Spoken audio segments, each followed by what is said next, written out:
I ordered myself on the dark web. It was a horrible mistake. I know you're frowning. The title is weird, I know, but if you could just give me a moment, I'll explain. I'll have to be fast, though.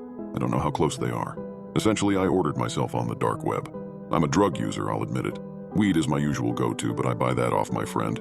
If, however, I want to get something a little heavier, like acid or coke, I just order it off the dark web. It's surprisingly simple. A few clicks, some Bitcoin transfers, and then boom, I have acid in my P.O. box. But I'm also a curious guy. The dark web has always intrigued me. Up until a few days ago, I had only been on there to buy drugs off sites some of my friends gave to me. But late one night, I was sober and at home, which was a rare thing for me. So since I was bored, I decided to boot up my Tor browser and try and see what sort of fucked up shit I could find on the dark web. If you've ever been on the dark web, you'll know that you can't just search up red rooms or hitman for hire and get results. No, you have to find links to these websites first.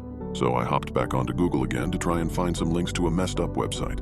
I know it's weird that I was actively searching for the worst, but as soon as I got on the dark web that night, I had a sense of morbid curiosity overcame me. Anyway, I spent a little while trying to find some links. Anything that I found, though, was either too tame for me or the links didn't work. At this point, I was about ready to give up, and I wish I had. But in one final attempt, I clicked on Reddit. Hoping onto r deep web, I didn't think I would find anything. So I just scrolled through hot for about half an hour before sorting by new. Then I found it. One simple text post titled, Slayer's Assassination and Life-Ruining Services. In the text box in the post was what seemed to be just a random assortment of numbers and letters. So Y3 did Kit Cup good 2 Y3, for those of you curious. It took my tired brain a second to figure out what it was, but I realized pretty quickly. It was a link, presumably to a hitman website. So I decided to paste the link into my dark web browser, and what do you know, it worked. But before I decided to go any further, I figured I should go back to OP's profile to see if they have posted any other dark web links.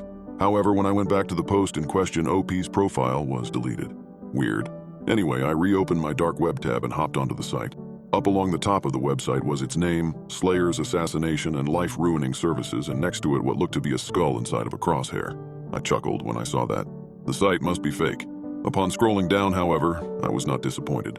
There was a paragraph of white text on a black background and a small box to the right of the text that just said place an order.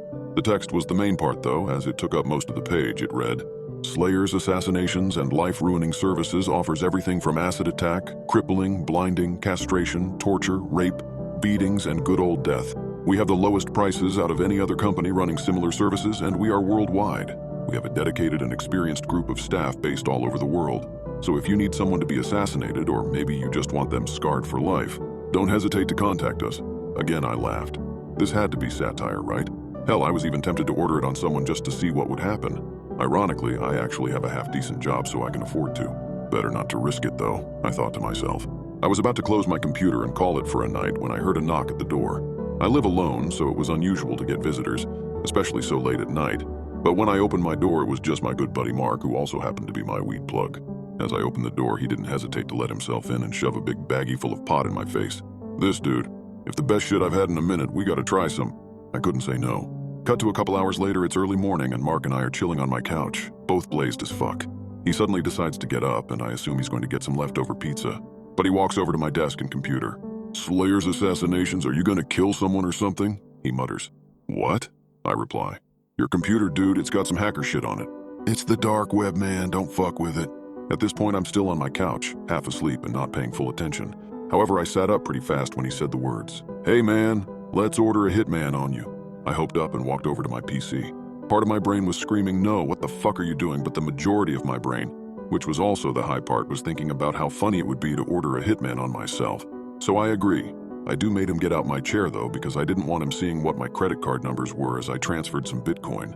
At the end, after I wrote down all my personal details, like my address, age, and even a photo, I had to select what I wanted to happen to me. I just selected plain old assassination as it was actually cheaper than some of the other things. I could have paid an extra couple of grand to be beaten before my death, but even my high brain didn't want to splash the cash too much on my own death. God, this is ridiculous. Anyway, I placed the order and then replied to a confirmation email, and boom, it was done. A couple of clicks and I had ordered myself on the dark web. Mark and I laughed about it for a while, but then he left about an hour later and I fell asleep not too long after. I woke up around 9 a.m., which meant I got at least 6 hours of sleep, even if it felt like I got 3. I got up and out of bed, threw on some track pants and a cotton shirt. Yes, I sleep naked.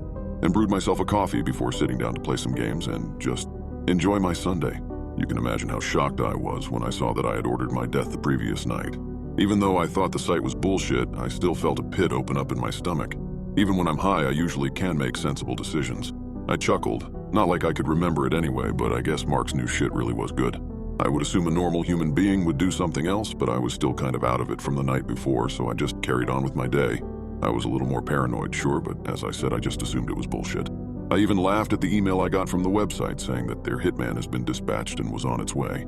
It was like ordering a package of Amazon. I was tempted to email back and ask for some day delivery, but I didn't need to ask because that's exactly what I got. I didn't see it arrive, but around the time I started to cook myself a shitty dinner, I noticed a blacked-out sedan parked on the other side of the road from my house. I didn't live in a rural area, but there is a lot of trees and bushes between each of the houses on my street, so I would be surprised if any other house saw the car except for mine. At this point, I was freaking out. What if the site was real? Even though I'm a big guy, I was freaking out. I don't own any weapons aside from a slightly larger than average kitchen knife. Fuck it, I'm confronting it, I decided. I put on a hoodie and slid the knife into the front pocket before waltzing on out of my house and walking right up to the driver's side window of the vehicle. Even I was astonished at my own courage. Knocking on the window, nothing happened. It was rather anticlimactic. I was fully prepared to have to fight for my life, all because I did something really dumb while I was baked. But like I said, nothing happened. I even put my head right up to the window as if there was a reflection to try and get a better look to see what's inside. I could barely see what was inside of the car, but all I could make out were 2 empty seats. No one was even inside. I had got all hyped up for nothing. I decided to wait out by the car for a bit, but after half an hour or so I was hungry and I had to go back inside to take my dinner out of the oven. I swear it was only a minute between me going inside to take my dinner out of the oven and looking back out of the window, and the car being gone. I didn't even hear it go. Guess I'm eating my dinner with all my curtains closed and doors locked, I muttered to myself. I had just started to calm down when the power shut off. It was sunny outside, and coupled with the car, I now knew that this was the real deal. I had signed my own death warrant. I ran into my upstairs bedroom and locked the door and then hid under the bed. I couldn't call the cops. What would I say? Oh yes, hello sir. Turns out while super high I paid $5,000 for some anonymous hitman to kill me and now he's arrived. Send an officer ASAP please and thank you. So I just stayed hiding under my bed and I still am now. I've been here for an hour now writing this. Think of this as my epitaph. I know I'm screwed. Just a minute ago I heard my back door slowly creak open. This piece of writing may seem humorous to you, the reader, but in reality as you read this, I'm under my bed praying to a God that lost all faith in me years ago to spare me, to let me go, but I know that won't happen. My bedroom door just opened and I can see a big pair of black boots.